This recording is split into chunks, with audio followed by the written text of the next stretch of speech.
போனோன்னு என்ன நடக்குது பாருங்க. நான் மரண இருளில் பள்ளத்தாக்கிலே என்னது நடந்தாலும் அப்படியே இருக்கு. ஒவ்வொரு வேத வார்த்தைக்கும் அடுத்த சொல்றேன். எதுல நடக்கிறீங்க? ஐயோ, ஆவியானுடைய அபிஷேகத்தை பெற்ற நல்லா இருந்த பிசினஸ் போயிட்டு, ஆமா அசத்திய பிசினஸ் போயிடும், சத்திய வாழ்க்கை ஆரம்பிக்கும். ஐயோ, நம்பிக்கிட்டு இருந்த நேசம் கைவிடுது, பரவாயில்லை, அதை மறுபடியும் 100 மடங்காக விளைய செய்து உன் கைகளில் கொடுத்தே தீர்வார். ஆவியானவர் எங்க இறக்கிறாரு?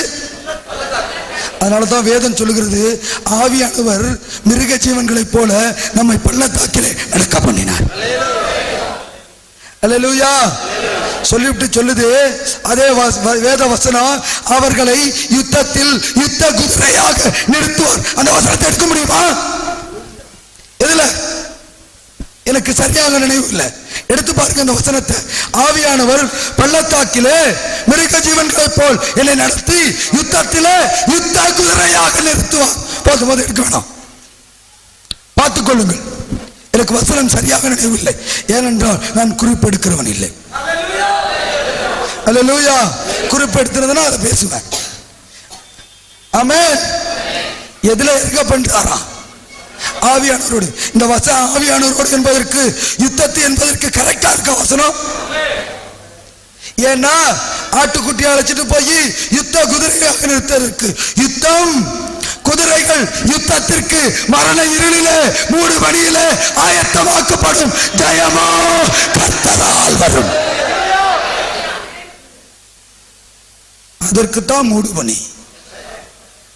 அதற்குதான் எசையா தீர்க்கதரிசன புத்தகம் படிங்க 63:14 பாருங்க. 23ஆம் சங்கீதத்திற்கு விளக்கம். கர்த்தருடைய ஆவியானவர் நான் மரண இருளின் பள்ளத்தாக்கிலே நடந்தாலும், பள்ளத்தாக்கிலே போய் இறங்குகிற மிருக ஜீவன்களை போல இளைப்பாற பண்ணினார். இப்படி தேவரீர் இப்படியே உமக்கு எவன் மூடு பணிக்குள்ள போறானோ அவன் தான் பிதாவிற்கு மகிமையை செலுத்த முடியும். மகிமையை கீர்த்தியை உண்டாக்கும்படி உம்முடைய ஜனத்தை நடத்தினீர், உம்முடைய ஜனத்தை நடத்தினீர். அல்லேலூயா. வேதம் சொல்லுகிறது, அவர்களை அவர் யுத்த குதிரைகளாக நிறுத்துவார். மூடுபணி அவசியத்தை பாருங்கள். திரைமறைவை உண்டாக்கிட்டார். இரண்டாவதாக வல்லமையை அருள்வதற்கு அங்கு என்ன நடக்குது? 23ஆம் சங்கீதம். நான் மரண இருளின் பள்ளத்தாக்கிலே நடந்தாலும், நான் மரண இருளின் பள்ளத்தாக்கிலே நடந்தாலும் பொல்லாப்புக்கு பயப்படேன், பொல்லாப்புக்கு பயப்படேன். தேவர் என்னோடு கூட இருக்கிறீர். With Holy Spirit. மரண இருளில் என்ன கிடைக்குது? அங்க ஆவியானுடைய அபிஷேகம். இரண்டாவது power of the holy spirit with holy spirit. ஆமென்.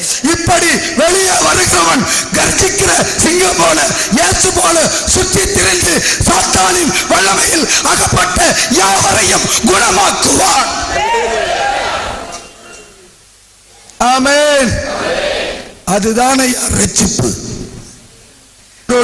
எவன் நடக்கிறானோ கரெக்டா இருக்கா இல்லையா? ஆமென். Anointing of the Holy Spirit, power of the Holy Spirit with the Holy Spirit. ஆவியானுடைய அபிஷேகத்தை வாங்குவது இந்த இரண்டையும் வாங்குவதற்காக. இந்த இரண்டையும் வாங்குவது மூடுபனியின் திரைக்குள். இஸ்ரவேலுக்கு நான் பனியை போல இருப்பேன். எல்லாரும் இந்த வசனத்துக்கு எதை தெரியுமா கேட்கிறான்? இஸ்ரவேலுக்கு பனியை போல இருப்பேன்னு சொன்னீங்க, ஆசீர்வாதமா? பரலோகத்தில் இருக்கிறவர் நகைப்பார். ஆண்டவரே, இஸ்ரவேலுக்கு எப்படி இருந்தீங்க? அதனால பணியை எனக்கு அனுப்பும். கர்த்தர் பார்க்கிறார், இவனுடைய கிரியை சரியில்லை, இவன் வாழ்றது பூரா தனக்கும் இந்த குடும்பத்துக்கும் கோபத்துக்கும் தோட்டத்துக்கும். அதனால இவன் பணி கேட்கிறான். கேட்கிற எவனும் இந்த பணியை அனுப்ப முடியாது, விஷப்பணியை அனுப்பு. அப்படி அனுப்பப்பட்ட விஷப்பணிதான் இந்த கூட்டம். அல்லேலூயா. ஆகாய் புத்தகத்தை எடுத்து வாசித்து பாருங்கள். விஷப்பணியினால் நான் தண்டிப்பேன். அல்லேலூயா. விஷப்பணியினாலும் கருக்காயினாலும் நான் தண்டிப்பேன். இனி அவர்கள் அறுக்கிற ஜனமெல்லாம் கருக்காக இருக்கும். இந்த பணியில் அறுக்கிற ஜனமெல்லாம் களஞ்சியத்தில் சேர்க்கப்படும். அல்லேலூயா. பேசுகிற ஆவியானுடைய சத்தம் புரிகிறதா? புரிய வேண்டும். ஏனென்றால் உங்களை நம் எந்த பட்டயம் கொடுக்கப்பட்டிருக்கிறது.